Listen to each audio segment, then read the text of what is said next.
Hey guys, Fatima here. Gusto mo bang mag-transfer ng funds from GCash to Maya? Halika at samahan niyo akong mag-transfer ng ating funds. So, open natin ating GCash app at make sure na may enough funds ito para makapag-transfer. So, click natin ang transfer, tapos click view all at i-type natin si Maya.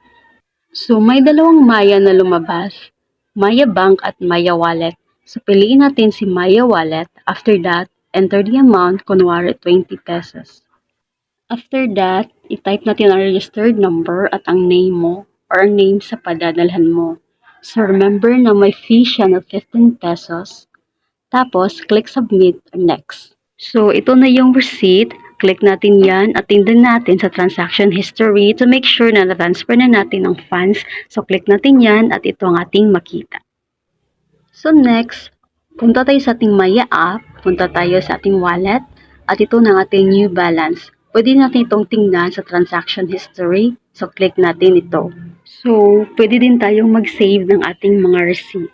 So, depende natin yan kung isi-save ba natin or e-X lang.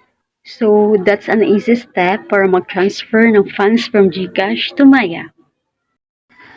So, kung meron pa kayong mga katanungan, comment down below para gawin natin ng reviews at tutorials.